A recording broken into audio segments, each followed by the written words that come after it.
भवसंभव भीति वेदनम सुख संपद करुणानिकेतनम व्रतदान तप क्रियाफलम सहजानंद गुरुं भजे सदा वर्णिवेश रमणीय दर्शनम मंदहास्य रुचिराननाम्बुजम पूजितं सुरनरोत्तमे मुदा धर्मनंदन महं विचिन्तये त्वं सुकान्तभृतं कान्तं त्वं कान्तं सर्वदोगतं त्वं गते द्वेगदेव त्वं त्वं वन्दे भक्तिकासुतं।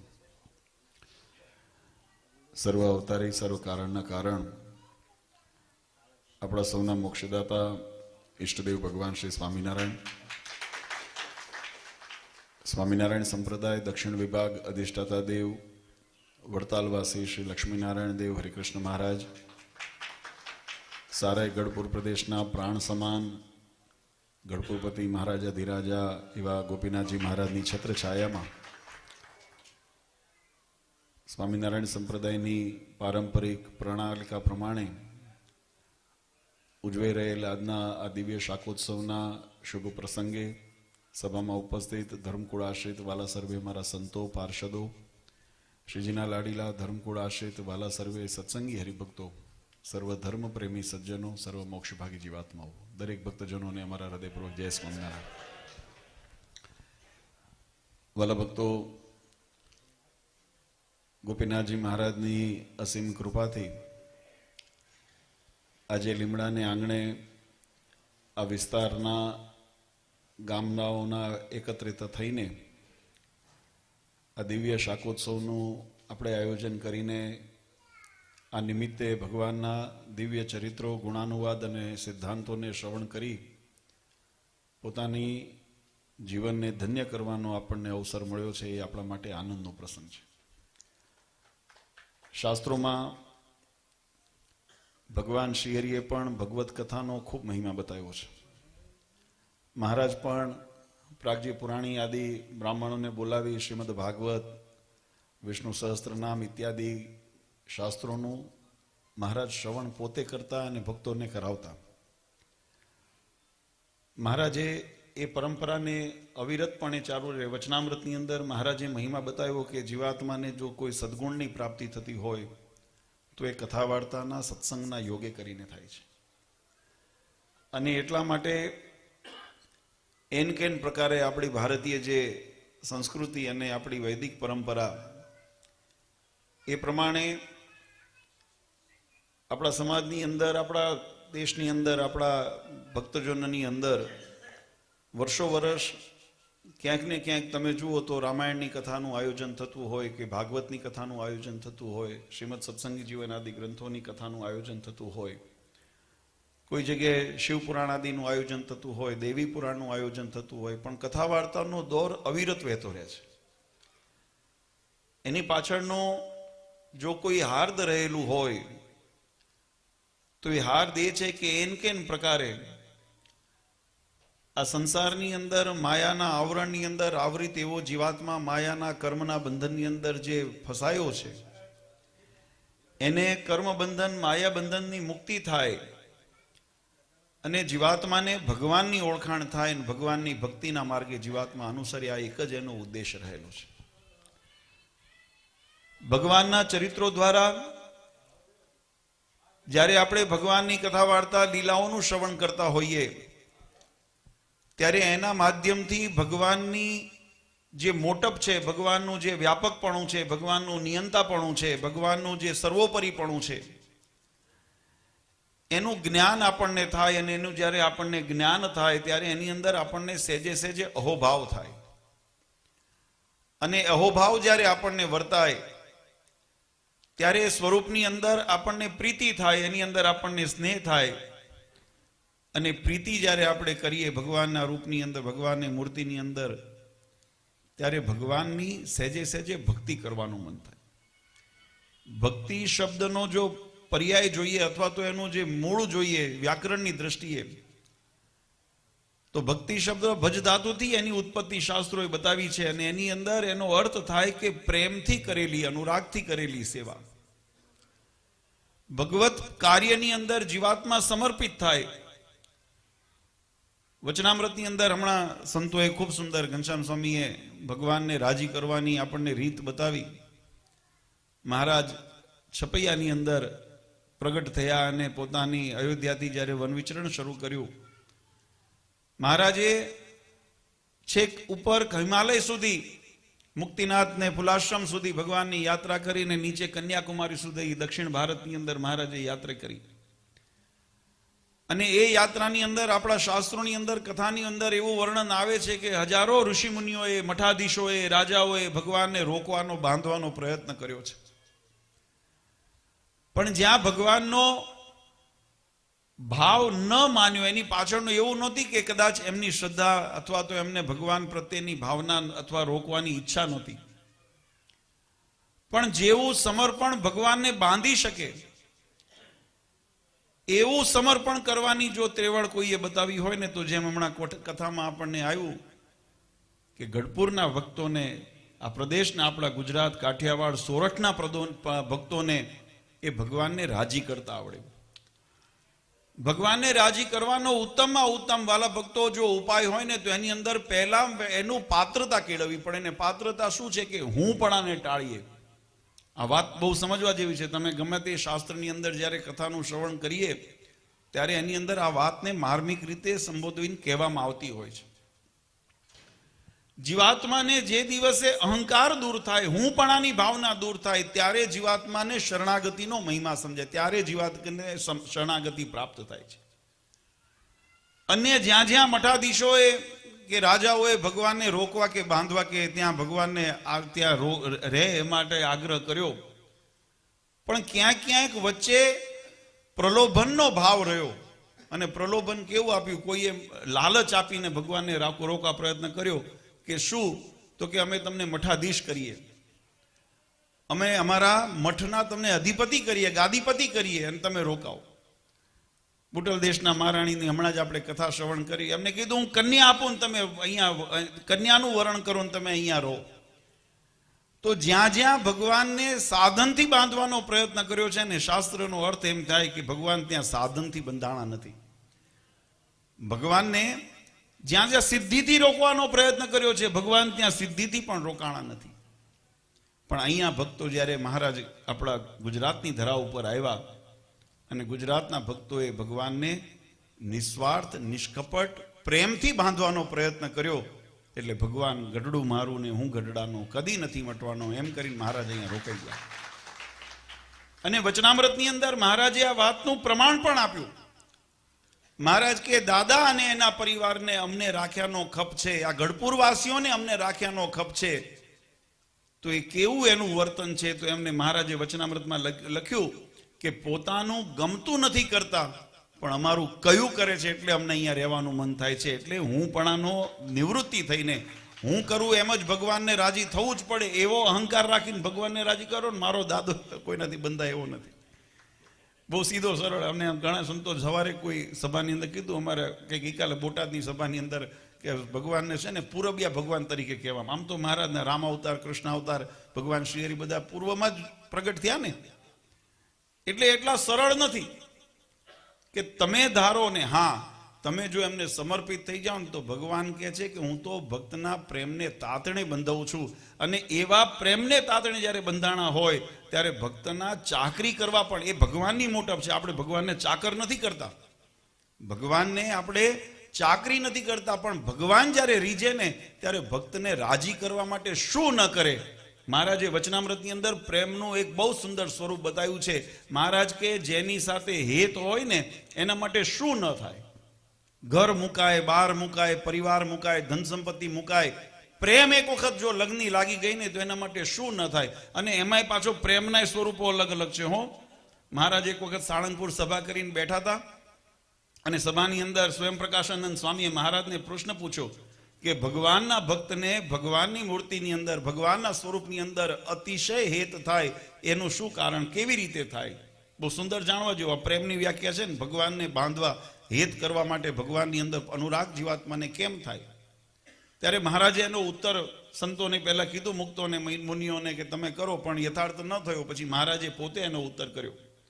મહારાજ કે પ્રેમના 4 લક્ષણ છે, 4 પ્રકારે જીવાત્માને પ્રેમ થાય છે. એક રૂપે કરીને થાય, બીજા મહારાજ કે લોભે કરીને થાય, ત્રીજું સ્વાર્થે કરીને થાય, કામે કરીને થાય, અને એના ચારેથી ઉત્તમ જો હોય ને તો ગુણે કરીને પ્રેમ થાય. આ 5 પ્રકારના પ્રેમ જીવાતમાં કોઈ પણ તમે વ્યવહારિક પણ તમે અનુભવ કરતા હશો તો જો મિત્રતા થતી હોય કે સંબંધ થતા હોય કે કોઈની સાથે અરસપરસ હોય ને તો એની પાયાની અંદર આ 5 ગુણમાંથી એક ગુણ હોય જ. કાં તો આપણે રૂપ જોઈને આકર્ષી ગયા હોય, ના ના બહુ સુંદર છે, બહુ વાલું છે, બહુ સુંદર છે, એટલે એની અંદર આપણને સહેજે મમત્વ થયું હોય.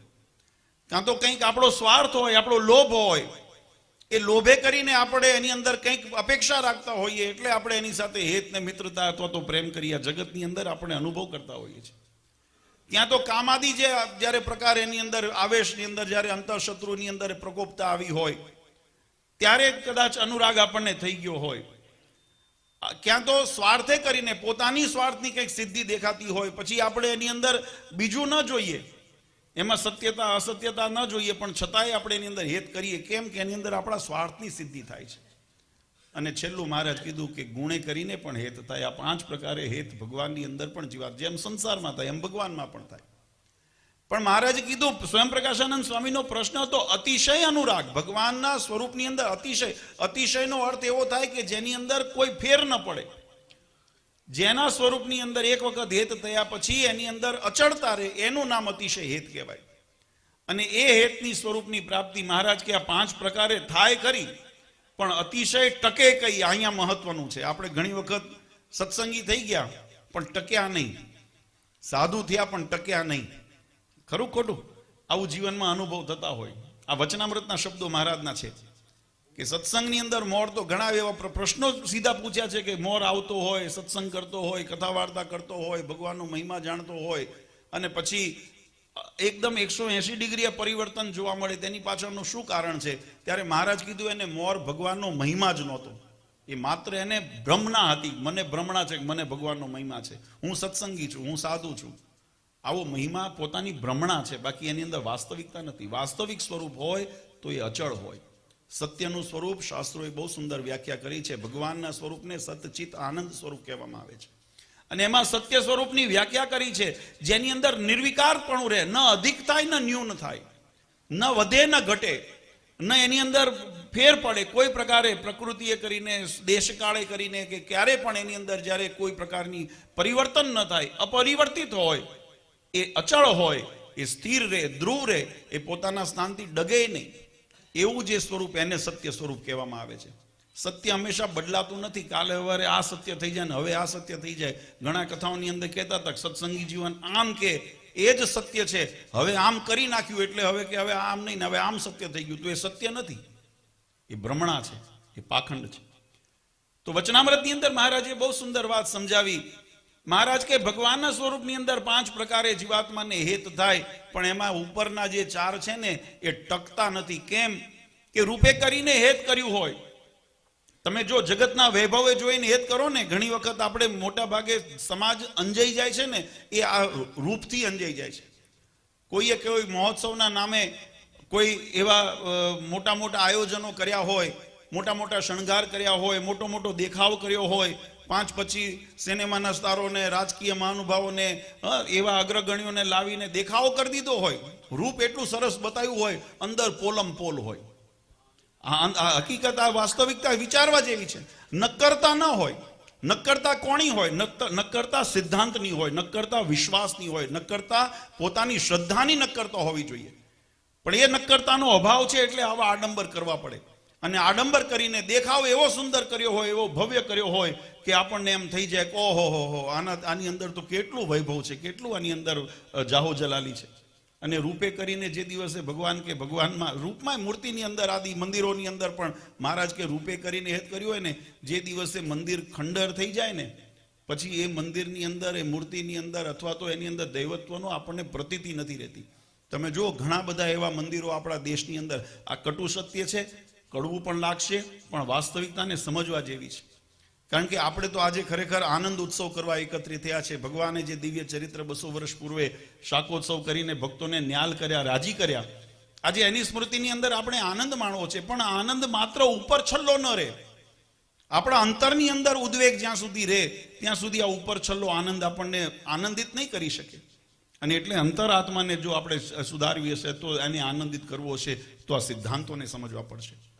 ઘણા એવા મંદિરો હોય છે કે જેની અંદર મંદિરો જીર્ણ થઈ જાય, હરિભક્તોની આવર જવર ઓછી થઈ જાય અને આમ પડી જાય, તો આજે ખંડરને હાલતના છે શ્રદ્ધાના કેન્દ્ર. કેમ? કારણ કે આસ્થા ક્યાં સુધી રહી? રૂપ હતું ત્યાં સુધી રહી. જો શ્રદ્ધા હોત તો એ સ્થાનમાં આજે પણ ભગવાનની મૂર્તિ જૂની થઈ ગઈ એથી કરીને મૂર્તિ બદલાય. આપણે ઘણી વખત કહીએ છીએ કે હવે આને બદલો. હા, એના શાસ્ત્રોએ કારણ બતાવ્યા છે. મૂર્તિની અંદર ખંડિત થઈ ગઈ હોય, મૂર્તિ દગ્ધ થઈ ગઈ હોય, મૂર્તિ કોઈ એવા શબાદીનો સ્પર્શ અથવા તો એની અંદરથી પસાર થઈ હોય, ડૂબમાં જતી હોય, આવા કારણો બતાવ્યા છે તો મૂર્તિને આપણે અચલ કરીને ચલિત કરી શકીએ. નહીં તો મૂર્તિ એક વખત પધરાવી, ભગવાનનો એની અંદર વાસ થઈ ગયો, ભગવાન પ્રગટ થઈ ગયા, પછી એની અંદરથી એને હલાવવાનો કોઈ પ્રશ્ન નથી. પણ છતાંય જેની અંદર આ સમજણની અંદર અભાવ છે અથવા તો જ્યાં પાખંડ છે, અભાવ એટલે એવું છે જ્ઞાની થઈને આવું કરે એટલે તો પાખંડ જ કહેવાય. અજ્ઞાની ભોળા વ્યક્તિ કરે તો માને કે ભાઈ અજ્ઞાનમાં કર્યું, પણ સમજીને કરતા હોય. ત્યારે આવા સ્વરૂપની અંદર મહારાજ કે રૂપે કરીને હે થયું હોય, એ રૂપની અંદર શરીરની અંદર પછી કોઢ નીકળે કે પિત્ત નીકળે, કોઈ પરું થાય, પાક થઈ જાય ને શરીર સડી જાય એટલે હેત ઉતરી જાય એમાંથી. આપણે જુઓ તો માવતરની અંદર, માવતરને બાળકની અંદર જે નિસ્વાર્થ પ્રેમ હોય છે ને, એ બાળક કદાચ ગંદુ કર્યું હોય, મેલું કર્યું હોય, પણ તો માવા એને લઈને છાતીએ ચોંટાડે છે. કેમ? એની અંદર રૂપનો પ્રેમ નથી, એમાં રૂપનો માત્ર પ્રેમ નથી, એ નિસ્વાર્થ પ્રેમ છે. તો એવી રીતે ભગવાનના સ્વરૂપની અંદર પણ જો માત્ર રૂપે કરીને પ્રેમ કર્યો હોય, મહારાજ કે રૂપ જે દિવસ કુરૂપ થઈ જાય ને તે દિવસે હેત ઉતરી જાય.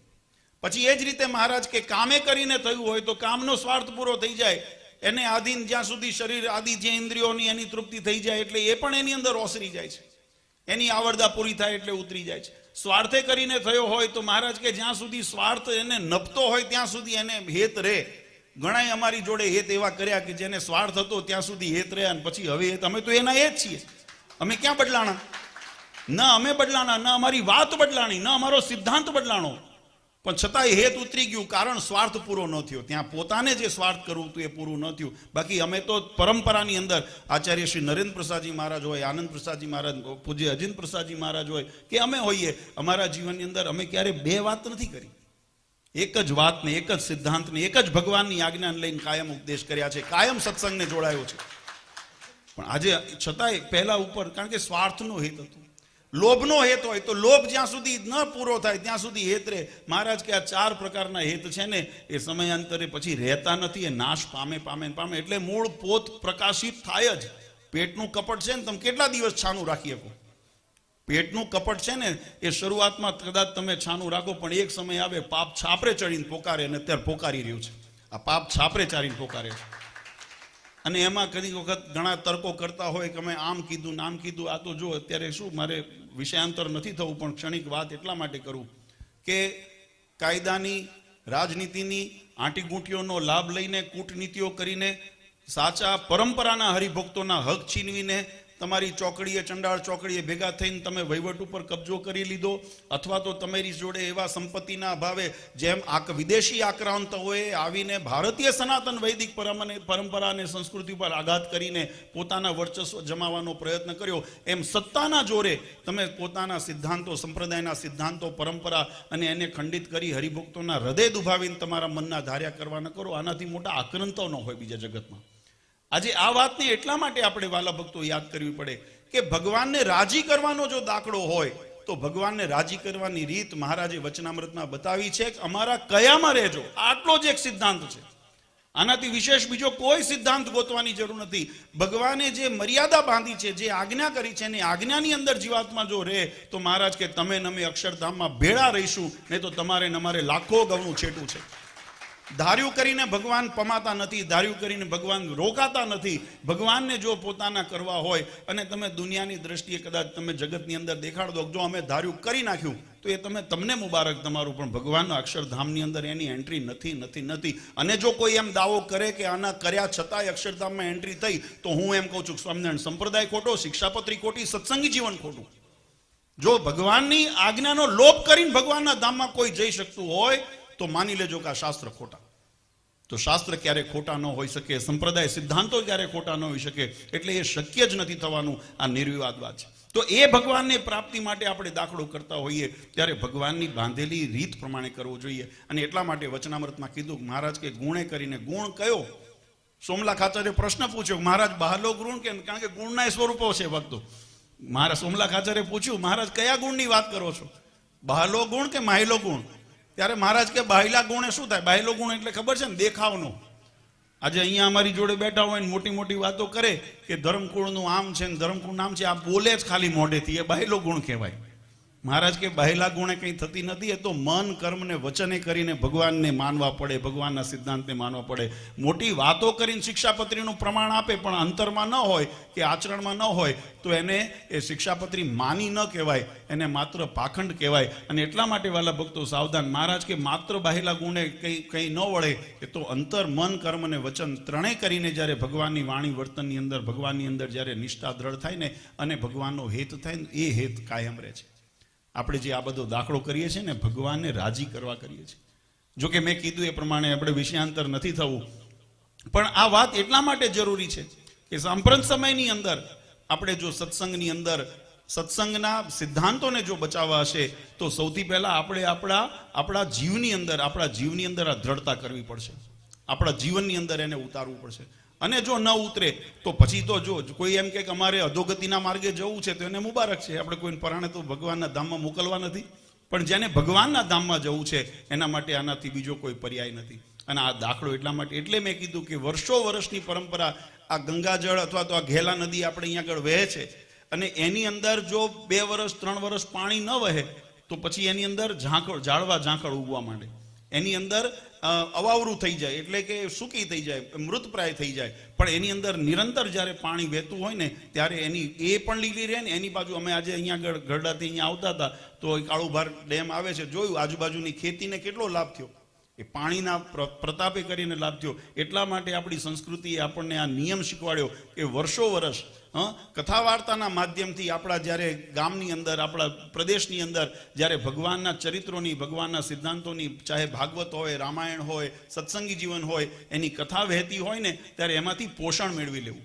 એ જ્યારે ગંગા એ જેને કહેવાય જ્ઞાન ગંગા એ વહેતી હોય ને તો એની અંદરથી જે સ્પંદનો નીકળે ને એનાથી આપણે જેમ વાડી લીલી રહે ને એમ આપણો સત્સંગ લીલો રહે. એટલા માટે આપણે આ ઉત્સવ કરીએ છીએ, એટલા માટે આયોજનો કરીએ છીએ. એમાંય ઘણાને એમ થાય કે ભાઈ તો 7-8 દિવસના 9-9 દિવસના પ્રયોજનો કરવા હોય તો ઘણો મોટો ખર્ચો થાય, ના થાય. એટલે મહારાજે એમાં વળી કળિયુગને ધ્યાનમાં રાખીને સરળતા કરી. મહારાજ કે ભલે 1-1 દિવસનો ઉત્સવ કરીએ, આ શાકોત્સવ કરીએ, પણ આના માધ્યમથી આ જાગૃતિ આવતી રહે. અને લીમડાના ભક્તો કાયમ દર વર્ષે, અમે હમણાં જ આપણે ત્યાં શાક વગારવા વાડીએ ગયા હતા, રાત્રે આપણે ત્યાં સભા કરી હતી, અમને યાદ છે. એટલે વર્ષો વર્ષ કંઈક ને કંઈક કેન પ્રકારે નિમિત્ત કરીને આ વિસ્તારની અંદર સત્સંગ થાય, ભગવાનનું સિદ્ધાંતોનું જ્ઞાન થાય, ભગવાનના ચરિત્રોનું શ્રવણ થાય અને આપણા જીવનની અંદર કંઈક નવું ચેતના જાગૃત થાય. એના માટે આપણે જ્યારે દાખલો કરતા હોઈએ ત્યારે આપણા માટે ખરેખર એ આનંદનો વિષય છે. સત્સંગમાં વાલા ભક્તો, તમે જગતની અંદર જગતના વિષય સંબંધી કોઈ પણ તમે પ્રાપ્તિ કરી હશે ને, કરો એની ના નથી, તમે ભોગવો એની ના નથી, પણ એક વાત સનાતન સત્ય આપણે સ્વીકારવી પડશે કે અંતે આપણી સાથે આમાંથી એક માટીનું ઢેફું આવવાનું નથી. તમે ગમે તેટલો વૈભવ સંપત્તિ કે તમે અહીંયા આગળ જાહો જલાલી ભેગી કરી હશે, એમાંથી આપણી સાથે આવશે તો કેવળ આપણા કર્મ આવવાના છે. અને એ કર્મને જો આપણે નહીં બરાબર સુધારીએ તો ભગવાનના ધામને આપણે છેટું રહી જશે. એ ન રહે એટલા માટેનો દાખલો કે આપણે આ સત્સંગ કરીએ છીએ. ભગવાન સ્વામિનારાયણે પણ 200 વર્ષ પૂર્વે એવી જ એક લીલા લોયાની અંદર કરી કે જેની અંદર મહારાજે પોતાના ઐશ્વર્યના દર્શન કરાવ્યા. આપણા સત્સંગીઓએ તો કથા ઘણી વખત સાંભળી છે કે શાકોત્સવની અંદર મહારાજે કેવો દિવ્ય પ્રતાપ બતાવ્યો. જ્યારે મહારાજ એ 12 મણ ઘીની અંદર મહારાજે 60 મણ રીંગણાનો વઘાર લીધો. મહારાજે એની અંદર જ્યારે પોતાના હાથે મસાલા, મરચી, હળદર વગેરે એની અંદર નાખે, પ્રેમાનંદ સ્વામી એનું કીર્તન બતાવ્યું, વળી વખાણું, શાકોત્સવ લીલા કરી નૈણે નિરખ્યા કરતા સુંદર શાક જો. મહારાજે એ પોતાના સ્વહસ્તે એ પ્રસાદીભૂત એવું શાકનું મહારાજે વઘાર લીધો. 12 મણ એકાક્ષરી વઘારમાં જોવા આવ્યા શિવ બ્રહ્મા તજી નાખજો. સ્વર્ગેથી શિવ બ્રહ્માદી દેવતાઓ પણ એક વખત જોવા આવ્યા. મહારાજનું આવી દિવ્ય ચરિત્ર લીલાને અમે પણ દર્શન કરીએ. અને મહારાજે એની અંદર એવું ઐશ્વર્ય બતાવ્યું. મહારાજ એવું પણ મનુષ્ય ઐશ્વર્ય બતાવતા પહેલા મહારાજ પરીક્ષા કરે. અને કેવી પરીક્ષા કરી? મહારાજ હળદર, મસાલો વગેરે વઘારની અંદર નાખે, પછી એ હાથ પોતાના કપડા ઉપર મહારાજ લૂઈ નાખે, ધોતી ઉપર લૂઈ નાખે.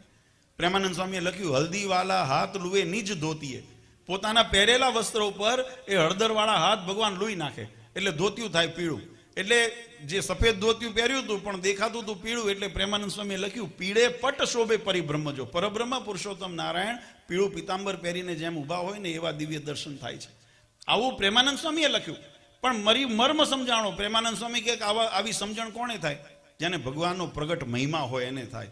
બાકી મનુષ્ય જેને ભગવાન ન સમજ્યા હોય, ભગવાનનો મહિમા નિશ્ચય દ્રઢ ન હોય, એને આ વાત ન સમજાય. એ તો ભગવાનને મહારાજે વચનામૃતમાં લખ્યું, ભગવાનના ધરા ઉપર આવે છે ને તો જો કોઈ મહા એવા જેને કહેવાય પૂર્વનો બળિયો જીવ હોય ને એને જ ભગવાન ઓળખાય છે. બાકી ભગવાનને મારા તમારા જેવા જ જાણે છે. ભગવાન રામ રૂપે આવ્યા તોય ઘણા મનુષ્ય જાણ્યા, ભગવાન કૃષ્ણ રૂપે આવ્યા તોય ઘણા મનુષ્ય જાણ્યા, ભગવાન સ્વામિનારાયણ આ ધરા ઉપર પધાર્યા તોય ઘણા મનુષ્ય જાણ્યા. હજુ આજે એની તર્ક કરે છે. અને માત્ર બોલવામાં જ જાણે એવું નહીં, વર્તનથી દેખાય. જો પરબ્રહ્મ પુરુષોત્તમ નારાયણ જાણ્યા હોય ને તો ભગવાનની સારધાર આજ્ઞાનું પાલન કરે. પણ એ નથી એ ભગવાન જાણતા, એટલે જ એની અંદર આ દ્રોહ કરવાની હિંમત આવે છે. આ દ્રોહ કરીને ભગવાને શું બગાડી લીધું? એ જે દિવસ બગાડશે ને 184નો ફેરો ને યમપુરી જ્યારે લખાશે ને ત્યારે ખબર પડશે ભગવાને શું બગાડ્યું. પણ અત્યારે તો આપણને મોજ આવે છે, એટલે આપણને એ દેખાતું નથી ભગવાનની અંદર ભગવાનપણાની પ્રતીતિ. તો મારે પ્રેમાનંદ સ્વામીએ લખ્યું, અક્ષર પર પુરુષોત્તમજીએ નર વપુ ધર્યું, એકાંતિક મહામુનિ સમજે મર્મજો. આ એકાંતિક અને મહામુનિ જેને ભગવાનનો નિશ્ચય દ્રઢ હોય ને એને આ મર્મ સમજાય કે આ પરમ પુરુષોત્તમ નારાયણ છે. પણ બાકી તો મનુષ્ય જેવા જાણે. અને અભાવલેન બન્યું પણ એવું. મહારાજ જ્યારે આ ચરિત્ર કરતા હતા ત્યારે અમારે ચરોતરથી કાશીદાસ, કાનદાસ વગેરે પાટીદાર ભક્તો ભગવાનના દર્શને આવેલા. અને આવીને જ્યારે ભગવાનના આ ચરિત્રને જોયું તો મનની અંદર અભાવ આવ્યો, મનુષ્ય ભાવ આવ્યો. અને વિચાર કરવા માંડ્યા કે આને વિવેક નથી. એક સામાન્ય મનુષ્યની જેમ કે કોઈ કપડા રૂમાલની અંદર હાથ લુવાય, આ પહેરેલા કપડા ઉપર હાથ લુવે છે અને ભગવાન કેમ માનવા? અને માણસનો વિવેક નથી, ભગવાન કેમ માનવા? આવો વિચાર કરીને પાછા જતા હતા. મહારાજની નજર પડી. મહારાજે પ્રેમાનંદ સ્વામી, ભજનાનંદ સ્વામી આદિ સંતો ભગવાનની સાથે હતા, એમને પૂછ્યું કે સંતો કોઈ તરસ્યો હોય અને કૂવા કાંઠે આવે ને તરસ્યો પાછો જાય એને કેમ ગણવો? ત્યારે સંતોએ મહારાજને કીધું, મહારાજે તો અભાગ્યો કહેવાય. આજે હજારો કિલોમીટરની યાત્રા કરીને તમે ગંગા કિનારે ગયા હો ને તરસ્યા પાછા હો તો આપણે કેવા કહેવાય? આટલો ખર્ચો કર્યો, આટલી મહેનત કરી, બધી માથે પડે ને. એમ મહારાજને કે મહારાજે તો અભાગ્યો કહેવાય. મહારાજ કે જો ઓલા ભક્તો છે ચરોતરથી અમારા દર્શન માટે આવ્યા છે તો અમને મળ્યા વગર જાય છે. ત્યારે મહારાજને સંતોએ કીધું, જરા મીઠી ટકોર કરીને, પ્રેમ સખી કહેવાતા, ભગવાનના સખા ભક્ત હતા. એટલે મહારાજને મીઠી ટકોર કરીને કે મહારાજ એમાં એમનો વાંક નથી, વાંક તમારો છે. મહારાજ કે અમારો શું વાંક છે? મહારાજ કે અમે તો તમારા માટે પ્રસાદ બનાવીએ છીએ, શાક વઘારીએ છીએ, હમણાં તમને પ્રસાદ ખવડાવીશું, આનંદિત કરશું, આમાં અમારો શું વાંક છે? ત્યારે સંતોએ કીધું, મહારાજ અમે કથામાં જ્યારે વર્ણન કરતા હોઈએ ને ત્યારે તમારા ઐશ્વર્ય પ્રતાપના વર્ણન કરતા હોઈએ. મહારાજે સોનેરી સુરવાળ પહેર્યો છે, જરિયાની જામો પહેર્યો છે, સોનેરી માથે ફાળિયું બાંધ્યું છે, અથવા તો 3 છોગડાવાળી પાગ ધારણ કરી છે. મહારાજના કમરમાં કટિબંધ છે, બાજુમાં બાજુબંધ છે, પગમાં તોડા છે, વેડવીટી ધારણ કરી છે. અમે આવું બધું વર્ણન કરતા હોઈએ. તાબેથો લઈને ઊભા હોય એવું વર્ણન કથામાં ન આવે. અને આ તમે તાબેથો લઈને ઊભા છો, કોણ તમને વિશ્વાસ કરે કે આ પરબ્રહ્મ પુરુષોત્તમ નારાયણ છે? આ તો ભગવાન છે ને પ્રેમને આધીન છે. જો ભક્તોને રાજી કરવા છે, આપણા કોઈ કવિએ લખ્યું છે કે પ્રેમ કે વશ પારથરા કહા ક્યો ભૂલ ગઈ ઠકુરાઈ. ક્યાં રાજાધીરાજ દ્વારકાધીશ હતા? ભગવાન કૃષ્ણચંદ્ર દ્વારકાધીશ રાજાધીરાજ હતા, યદુવંશીઓના શ્રેષ્ઠ હતા. અને છતાંય એક સામાન્ય સારથી બનીને પાર્થ એટલે અર્જુનજીનો રથ હાથમાં બેઠા, એ સારથી નહોતા, એ રાજા હતા. પણ છતાંય એ સારથી બની ગયા. કેમ? પોતાના ભક્તને માટે. અહીંયા જ્યારે આપણે ભટવદર મહારાજ દાદા ખાચરની જાન લઈને ગયા, દાદા ખાચરે એક ભગવાનની આગળ આજીજી કરી, વિનંતી કરી કે ભગવાન હું ફૂલે કે તો ચડું કે મારો રથ તમે હાંકો. અને ભગવાન, આપણા સંપ્રદાયનો ઇતિહાસ એમ કે ભગવાન વેલડાની લગામ લઈ અને આગળ ત્યાં સારથી બનીને બેઠા, દાદા ખાચરની જાન લઈને ભટવદર મહારાજથી પધાર્યા છે. આજે ભગવાન પ્રેમને આધીન છે અને પ્રેમને વશ થઈને ભગવાન કરે. એટલે મેં કીધું ને, ભગવાનને આપણે ચાકર નથી કરતા, પણ ભગવાન ભક્તને રાજી કરવા એ શું ન કરી શકે, જેમ ભક્ત ભગવાનને રાજી કરવા શું ન કરી શકે. આ પરસ્પર પ્રેમનો સંબંધ છે. એટલે મહારાજને સંતોએ વિનંતી કરી, પ્રેમ સખીએ કીધું, મહારાજ આ વાંક તમારો છે, તમે આવા ચરિત્રો કરો, આ ભક્ત અભાગ્યો જે અજ્ઞાની જીવ છે એ કેમ સમજી શકે? ત્યારે મહારાજે પછી સંતોએ વિનંતી કરી કે મહારાજ એના ઉપર દયા કરો, ને તો જીવાત્મા ભટકી જશે અને મોક્ષ માર્ગમાંથી ચલાયમાન થઈ જશે. ત્યારે મહારાજે ભક્તોને યાદ કરીને કીધું, કાશીદાસ, કાનદાસ, તમે જે જોવા માટે આવ્યા છો જોઈને જાઓ. અને ભક્તોએ જ્યાં પાછું વળીને જોયું ત્યારે ભગવાને ચતુર્ભુજ સ્વરૂપે દર્શન દીધા અને પોતાના ભગવાનપણાની પ્રતીતિ. પણ વાલો ભક્તો, કહેવાની પાછળનો ભાવાર્થ એ જ છે કે ભગવાન ચાહે હાથમાં વાંસળી લઈને ઊભા હોય તોય ભલે, હાથમાં ધનુષ બાણ લઈને ઊભા હોય તો ભલે, હાથમાં માળા લઈને ઊભા હોય તો ભલે, હાથમાં તાબેતો લઈને ઊભા હોય તો ભલે, એક વાતનો નિશ્ચય રાખજો કે આ પરબ્રહ્મ પુરુષોત્તમ નારાયણ છે અને એના આશ્રયમાં મારે રહેવું છે. જો આવો દ્રઢ આશ્રયની નિશ્ચય દ્રઢ થઈ ગયો ને તો મહારાજ કે એને કાળ કર્મને માયાને અમે બગાડવા નથી દેતા. એને કદાચ જીવનમાં સુખ દુઃખ દેવા પડે, દંડ દેવો પડે, કોઈ કર્મને શિક્ષા કરવી પડે તો મહારાજ કે અમે કરીએ છીએ ને ઉગારી પણ લઈએ છીએ. અમે એને શિક્ષા પણ કરીએ છીએ ને ઉગારી પણ લઈએ છીએ, પણ એને અમે કાળ કર્મને માયાને હવાલે થવા દેતા નથી. પણ જેને આશ્રય દ્રઢ નથી ને એ કાળનો કોળિયો બનતા એને વાર લાગતી નથી. એ કદાચ સંસારની અંદર જગતની અંદર ગમે તે મોટપને તમે સિદ્ધ કરી લો, પણ અંતે તો લખ 84 માથે લખાણી છે અને નરકની યાતના લખાણી, એ યમદૂતના તેડા એના માટે લખ્યા છે, ભગવાનનું ધામ લખ્યું નથી. આ નિર્વિવાદ છે. આપણે જે દાખલો કરીએ છીએ ભગવાનના ધામની પ્રાપ્તિ માટે કરીએ છીએ. વ્યવહારિક સામાજિક જે પણ આપણા સંબંધો હોય, જે પણ આપણી રીત રિવાજ હોય, આપણે એનું વહન કરીએ, એની મર્યાદાની અંદર રહીને એમાં જરાય ના નથી. પણ જ્યાં કલ્યાણનો જ્યારે પ્રશ્ન આવે, ગુણાત્યાન સ્વામી આદિ સંતો કહેતા કે લાખ કામ બગાડીને જો મોક્ષ સુધાર્યો ને તો લાખે સુધર્યા, પણ લાખ કામ સુધારી લીધા અને મોક્ષ બગડ્યો ને તો એ લાખે બગડ્યા. આ વાત નિર્વિવાદ છે વાલા ભક્તો. એ સિદ્ધાંતને આપણે જીવનમાં ઉતારવાની જરૂર છે. આપણે મોક્ષના ભોગે આપણે ક્યાંય કોઈ સંબંધ હાચવવા જઈએ અથવા તો વ્યવહાર હાચવવા જઈએ તો એ આપણામાં એટલી ખાચપ ને ઉણપ કહેવાય. અને એટલા માટે કહું છું કે માત્ર બાહ્યો, જેમ ભગવાનની અંદર પ્રેમનો પણ કીધું ને, બહારનો પ્રેમ એટલો જરૂરી નથી. મન કર્મ વચન અંતરથી એવો પ્રેમ થાય ત્યારે એ પ્રેમ ભગવાનની પ્રાપ્તિ કરાવે છે. એમ આજ્ઞા પાલનની અંદર પણ આપણે વ્યવહારની અંદર પણ આ વાતને શીખવી પડે. માત્ર બાહ્ય દેખાવમાં આપણે ભગવાનને આ આનંદોત્સવ કરીએ, ઉત્સવ સત્સંગ કરીએ, પૂજા કરીએ, માત્ર બહાર દેખાવતી નહીં, પણ આપણા જીવનની અંદર પણ એની દ્રઢતા જ્યારે થાય ને ત્યારે નક્કરતા આવશે. અને સમાજ જે દિવસ એવો નક્કર થશે તો હું એવું નથી માનતો, કારણ કે ભગવાન એની રક્ષા કરે છે. જે ભગવાનના આશ્રયની અંદર બેઠો છે એની રક્ષા ભગવાન તો એના માટે આ ધરા ઉપર પણ, નહીં તો ભગવાનને આવવાનું કોઈ કારણ શાસ્ત્રોએ બતાવ્યું નથી. ભગવાનને આ ધરા ઉપર આવવાનું એવું કોઈ કારણ શાસ્ત્રોએ બતાવ્યું નથી. કેવળ એક કારણ બતાવ્યું, પરિત્રાણાય સાધુનામ વિનાશાય છે દુષ્કૃતામ. ભગવાન આ ધરા ઉપર પધારતા હોય તો વચનામૃતની અંદર મહારાજે એક વિશેષ બતાવ્યું કે ભગવાન રક્ષણ તો કરે છે પણ પોતાના ભક્તોના ભાવને, લાડને પૂરા કરવા આવે છે. આ બે જ કારણ આપણા શાસ્ત્રોની અંદર બતાવ્યા કે ભગવાનને ધરા. આપણે તમે હું જન્મ લીધા છે ને આપણા કર્મે કરીને લીધા છે. પૂર્વે કંઈક એવા કર્મ કર્યા હશે કે જે કર્મને ફળ ભોગવવાના છે અને એ ફળને ભોગવવા માટે આપણે જન્મ લીધો છે. પણ ભગવાનને મહાપુરુષો આ ધરા ઉપર આવતા હોય ને એ કર્મે બંધને નથી આવતા, એ જીવાત્માના કલ્યાણને અર્થે આવે છે. જીવાત્માના એના લાડકોડને પૂર્ણ કરવા માટે આવે છે. આપણે, હું ઘણી વખત દ્રષ્ટાંત દઉં છું, આપણા ઘરની અંદર નાનું બાળક હોય અને બાળક કૂદીને આપણા ખંભે બેસવા ઈચ્છા રાખે અને એની અવસ્થા નાની છે, શરીર નાનું છે એટલે કૂદીને ન ચડી શકે, એટલે આપણે શું કરીએ? આપણે વાંકા વળી એને તેડીને આપણા ખભે બેસાડીએ. કરો છો કે નહીં? હવે કર્યું હશે પોતાના ઘરમાં. એમાંય દીકરાના દીકરા, દીકરાના દીકરી, દીકરીના દીકરા, એટલે વ્યાજ વધારે વાલું હોય તો આપણે દાદા હોય તો કેમ પછી ઘોટાણીયા થઈ જાય. ઘોટાણીએ જેમ ઘોડો હાલે એમ ચાલે ને પોતાના ખભે બેહાડે. આપણે કંઈક 4 પગે હાલીએ છીએ, આપણને ભૂલી ગયા ચાલતા 2 પગે, પણ છતાંય બાળકને રાજી કરવા આપણે કરીએ છીએ ને, 4 પગે થઈએ છીએ ને, અને બાળકને પોતાના ખભે બેસાડીએ છીએ. કેમ? પ્રેમ. કેમ કેમ એવું કરીએ છીએ? એમાં સ્વાર્થ નથી. ત્યારે એવું નથી માવતર વિચારતા કે આ છોકરો મોટો થશે ને મારું બુઢાપો, મારું ગઢ પણ પાલવશે. ત્યારે તો નિસ્વાર્થ પ્રેમ છે, મારું બાળક છે ને એટલે પ્રેમ. એમ ભગવાન પણ આ ધરા ઉપર પધારતા હોય ને તો પોતાના ભક્તના નિસ્વાર્થ પ્રેમે કરીને પધારતા હોય છે. આ સંસારની અંદર ભગવાનનું પ્રાગટ્ય, અને મહારાજે એટલા માટે લખ્યું કે ભગવાનનો ગુણ છે કે એ કલ્યાણ કરતા છે, કલ્યાણના દાતા છે, એટલે આવે છે ભક્તોના પ્રેમને પૂરા કરવા, પણ એ સાથે સાથે જીવાત્માનું કલ્યાણ પણ કરે છે, કારણ કે એમનો સ્વાભાવિક ગુણ છે. અધર્મનું ઉચ્છેદન, ધર્મનું સ્થાપન, ધર્મનું પ્રતિપાદન એમનો સ્વાભાવિક ગુણ છે. તો એવા ગુણની પ્રાપ્તિ, તો કહેવાની પાછળનો ભાવાર્થ વાલા ભક્તો એ છે કે આ જે સત્સંગની પરંપરા, રીત, આપણી જે સનાતન વૈદિક પરંપરા શાસ્ત્રોએ બતાવી છે, ભગવાન સ્વામિનારાયણે પણ એ જ પરંપરાને પ્રતિપાદન કરતા શિક્ષાપત્રી આદિ ગ્રંથોની અંદર મહારાજે એનું ઉપાસના ભક્તિની રીત શીખવાડી, સત્સંગની રીત શીખવાડી. ગુરુ મંત્ર દીક્ષા ક્યાં લેવાય, કેવી રીતે લેવાય, મૂર્તિ કઈ પ્રતિષ્ઠિત હોય, કઈ પૂજવા યોગ્ય છે, આ બધા વિધાનો શાસ્ત્રની અંદર, વચનામૃત શિક્ષાપત્રીની અંદર મહારાજે બતાવ્યા છે. અને મહારાજે કીધું આનું જે પાલન કરશે ને એ જ આ લોક અને પરલોકમાં સુખ્યા થશે, નહીતર થવાના નથી. એટલે આપણે વાલા ભક્તો મહેનત કરીએ છીએ કે ભગવાનની આજ્ઞા, સંતો વારંવાર આપણે ટકોર કરે છે, એટલા માટે કરે છે.